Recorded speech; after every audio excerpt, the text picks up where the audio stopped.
særligt de her dåser er en fabuleren over havfruen, mytologisk figur.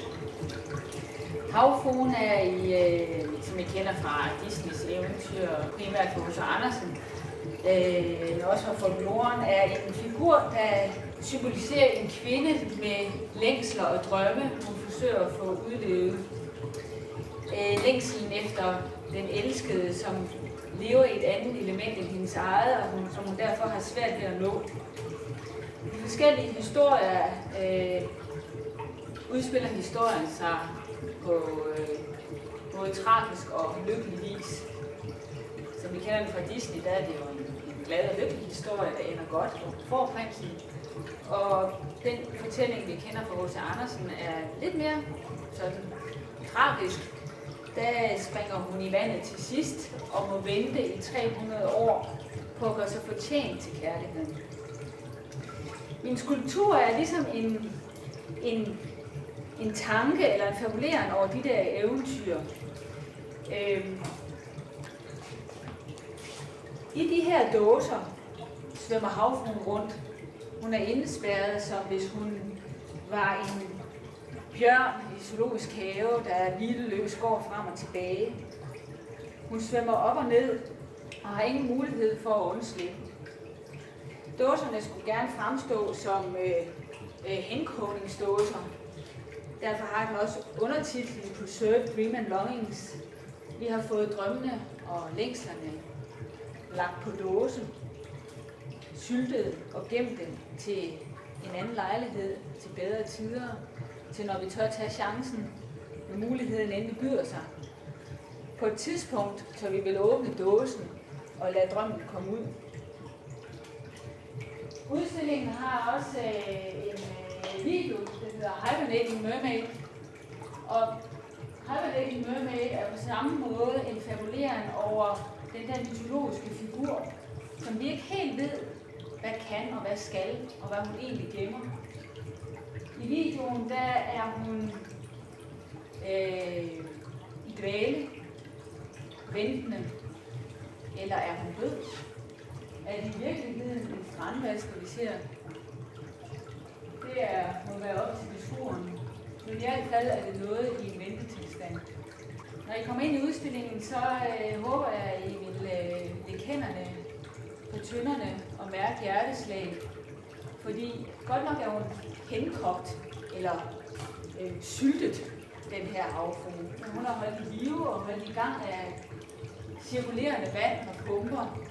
Så der er på en eller anden måde en forventning om, eller i hvert fald et ønske om, at hun på et tidspunkt får muligheden for at udleve sin livsøjeblik. Den mytologiske figur, havfruen, er i folkloren en kvinde, man skal passe på.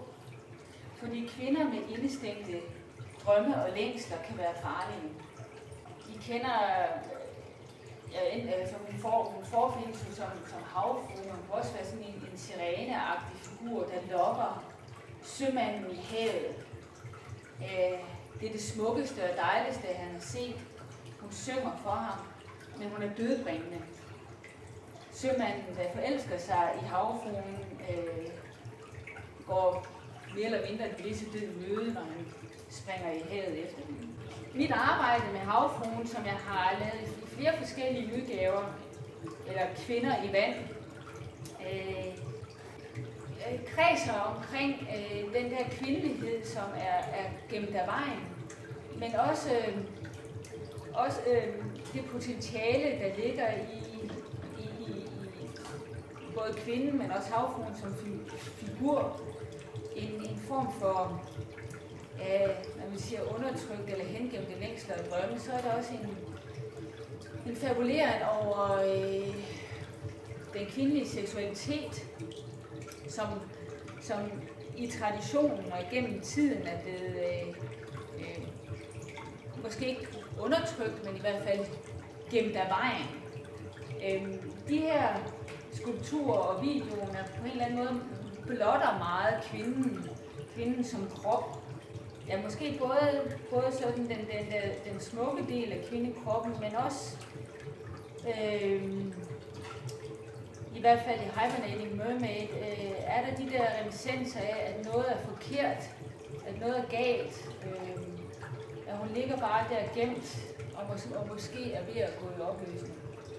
Så mener jeg, at medarbejderne på stedet må sige, at man bliver jo helt ked af det. Og det er egentlig også meningen, at i hvert fald, at man skal få fornemmelsen af, når man er her, at det kunne godt have været bedre. Vi kunne jo lukke hende fri. Så mit arbejde generelt kredser omkring videoen og skulpturen. Og de skulpturer, I kan se her, er sådan egentlig en meget typisk måde for mig at arbejde på, hvor videoen ikke bare er en skærm, men hvor du skal ligesom bruge kroppen for at kunne se den. Så du har mulighed, altså man kan mærke skulpturen, og dermed næsten mærke videoen. Mine arbejder kredser sådan generelt omkring sådan nogle almindelige menneskelige vilkår. Og for mig er den her havfrue på dåse på en eller anden måde et almindeligt menneskeligt vilkår, at vi i vores almindelige hverdag i et eller andet omfang undertrykker drømme og længsler. I forskellige grader naturligvis. Men den der følelse af ikke altid at få udlevet det, man gerne vil. Det er et emne, som mere eller mindre eller i hvert fald i mange af mine skulpturer, kredser omkring, hvordan det er, vi i hverdagen passer os til, indordner os. Og de kvinder eller havfruer, vi ser her, er jo har i den grad været nødt til at indordne sig og blive på deres plads.